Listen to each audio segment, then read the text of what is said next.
എടുക്കാൻ വന്നാണേ. ചേച്ചിയാണോ ഇവിടെ താമസിക്കുന്നത്? അയ്യോ അല്ല, എന്റെ ചേട്ടൻ ഇന്ന് ഓഫീസിൽ പോയിട്ട് താമസിച്ചു വരുന്നേ. എന്തേ?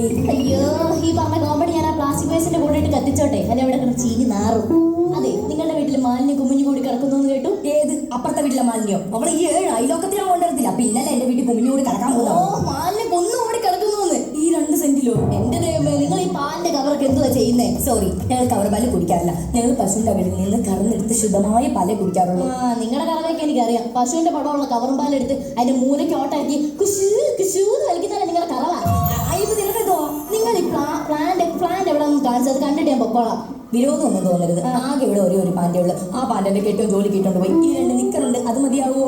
ദൈവമേ, നിങ്ങൾ പ്ലാസ്റ്റിക് ഒക്കെ എന്തുവാ ചെയ്യുന്നേ? ഞങ്ങൾ കത്തിക്കും. കത്തിക്കുമോ? അല്ലല്ലോ, കുഴിച്ചിടോ. അല്ല, ആദ്യം വായം തുറക്കാവോ? എന്തിനാ വാട്ടൊക്കെ കുത്തി കയറ്റി വെച്ച് തരാനാ? അല്ല, ഞാൻ എന്തോ ചെയ്യാനാ?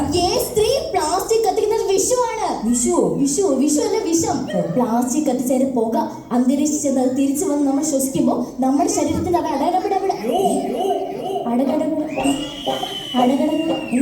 ശരിയല്ലടോ, അത്ര തന്നെ. ഇയാള് മൊത്തത്തിൽ ശരിയല്ലെന്നാ തോന്നുന്നേ. അല്ല, നിങ്ങൾ ഈ ആഹാരത്തിന് ശേഷം ഇങ്ങനെ സംസ്കരിക്കുന്നൊക്കെ അത് പറയണം. എനിക്കത് കേൾക്കണ്ടേ? ആഹാരം കഴിച്ചു നിന്നിട്ട് ചേട്ടൻ ആ തിണ്ണേ പോയിരിക്കും, ഞാനും തിണ്ണേ പോയിരിക്കും. എന്നിട്ട് ഇച്ചിരി നേരം ഞങ്ങൾ കണ്ണി നോക്കി സംസാരിക്കും. ഇതൊക്കെ നിങ്ങൾ എന്നോട് പറയുന്നേ? നിങ്ങളല്ലേ ചോദിച്ചത് ചോറുണ്ട് കഴിഞ്ഞിട്ട് ഞങ്ങൾ എങ്ങനെ സംസാരിക്കുന്നേ? നിങ്ങൾ തമ്മിൽ സംസാരിക്കുന്ന കാര്യമല്ല പറഞ്ഞേ, ബാക്കി വരുന്ന ഭക്ഷണം എങ്ങനെ സംസ്കരിക്കുന്നതെന്നാ. പിന്നെ 3 നേരം തിന്നാൻ ഇവിടെ തികഞ്ഞില്ല, പിന്നെ ബാക്കി വരുന്നത്. പിന്നെ ഒരു കാര്യം പറയാം, പ്ലാസ്റ്റിക് തരുമ്പോ കഴുകി വൃത്തിയാക്കി ഉണക്കി വേണം തരാൻ. എന്നാ ഒരു കാര്യം ചെയ്യാം, അതിനെ കുളിപ്പിച്ച് ഒരു പൊട്ട് തൊടിപ്പിച്ച് ഒരു കുട്ടിയോട് പോയിട്ട് അങ്ങോട്ട് തരാം. അത് ശരിയാ. അതാകുമ്പോ എനിക്ക് ബാബാ പാട്ട് ഓർക്കാലോ. കളിയാക്കുന്നോ? നീ എന്റെ വീട്ടിൽ വന്ന് എന്നെ കളിയാക്കുന്നേ? എന്നൊരു കാര്യം ചെയ്യും, എന്റെ വീട്ടിലേക്ക് വാ, ഞാൻ അവിടെ കളിയാക്കി കൊല്ലാം. എടി കൊച്ചവളെ, നീ കൂടുതൽ കിടന്ന് വിടയൊന്നും വേണ്ട. ഒന്ന് വിളിയിൽ നിന്നെ കണ്ട് 3-6 ഓണം കൂടുതൽ ഉണ്ടാവുക. ഞാൻ 3-4 ഓണം തിന്നിട്ടുണ്ടെങ്കിൽ ഞാൻ കുളമീലോണം തിന്നിട്ടുണ്ട്. കുളമിയല്ല, കുമളി. ക്ലോസറ്റിൽ കുറച്ച് ബ്ലീച്ച് പൗഡർ എങ്കിലും ഇട്ടൂടെ? പിന്നെ ഇനി ക്ലോസറ്റിന്റെ പൗഡർ ഇട്ട് കൊടുത്ത് കുട്ടപ്പനാക്കി കല്യാണത്തിന് കൊണ്ടുപോകാൻ പോകും. അയ്യോ, ഒന്ന് പറഞ്ഞു രണ്ടാമത്തെ തർക്കുത്തരം. അല്ല, ഞാൻ കഴിഞ്ഞ മാസം വേസ്റ്റിന് തന്ന 3 ബക്കറ്റ് എന്ത് ചെയ്യും? അയ്യോ, അത് വേസ്റ്റിലാണ് ബക്കറ്റായിരുന്നോ? ഞാൻ 2 ചെടി വെച്ചിട്ടുണ്ട്, ഒരെണ്ണം എന്റെ കൊച്ചം കുടിച്ചോണ്ടിരിക്കും. അപ്പൊ ഈ വേസ്റ്റ് ഇരുന്നത്? അയ്യോ, അത് കക്കൂസിലല്ലേ? അതല്ല, ഫുഡ് വേസ്റ്റ് എവിടെ ഇടുന്നത്? അയ്യോ, അത് തന്നെ പറഞ്ഞേ, ആ ബക്കറ്റ് ഞാൻ കക്കൂസിലാ കൊണ്ട് വെച്ചേക്കുന്നേ. പിന്നെ നിങ്ങൾ കൂടുതൽ ഡയലോഗ് ഒന്നും അടിച്ച് വലിയ ആളാവൊന്നും വേണ്ട. ഞാനും ഇതേപോലെ കുറെ പദ്ധതിയൊക്കെ നടത്തിയ ഒരു സ്ത്രീയാണ്. എന്താ പദ്ധതി?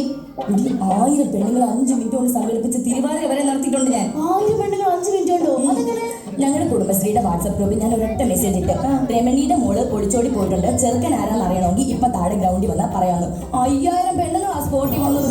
10,000 എണ്ണത്തിനെ കണ്ടുപിടിച്ച പാട് എനിക്ക് അറിയത്തുള്ളൂ. പിന്നെ ഒരു കാര്യം, ഇങ്ങോട്ട് വരുന്ന വഴിക്ക് ആ വളവിലൊരു വീട് പൂട്ടിക്കിടക്കുന്ന കണ്ടല്ലോ, അതെന്തുവാ? അതറിഞ്ഞില്ലായിരുന്നോ? ആ വീട്ടിൽ കള്ളം കയറിയെന്ന്. നല്ല സാധനങ്ങൾ മോട്ടിച്ചോണ്ട് പോയെന്നാ കേട്ടെ. ഇട്ടോണ്ടിരുന്ന ഉടുപ്പ് വരെ മോട്ടിച്ചോണ്ട് പോയെന്ന്. അയ്യോ, എന്നിട്ട് പിറ്റേ ദിവസം അവരെ വെളിയിലോട്ട് ഇറങ്ങി വന്ന വരവൊന്ന് കാണണമായിരുന്നു. ഈ ബാക്കി പറയണെങ്കിൽ ചമ്മല. അയ്യോ, അതല്ല, കരഞ്ഞ് കലങ്ങിയ കണ്ണുമായിട്ടാ വന്നത്, അതൊന്ന് കാണണമായിരുന്നു. അങ്ങനെ അല്ല, എന്നിട്ട് കള്ളനെ കിട്ടിയോ? പിറ്റേ ദിവസം പോലീസ് നായ വന്ന് മണപ്പിച്ചങ്ങോട്ട് ഓട്ടം തുടങ്ങിയിട്ട് ചെറുകര ജംഗ്ഷനും കഴിഞ്ഞ് ബാബുച്ചേട്ടന്റെ വീടും കഴിഞ്ഞ് ചന്ദ്രൻ ചേട്ടന്റെ ഗേറ്റിന്റെ അവിടെ വന്ന് നിൽക്കുക. ഇതങ്ങോട്ട് കേറുന്നില്ലെന്ന്. അവിടെ അവിടെ പട്ടി കൊണ്ട് സൂക്ഷിക്കാൻ എഴുതി വെച്ചിട്ടുണ്ടായിരുന്നു.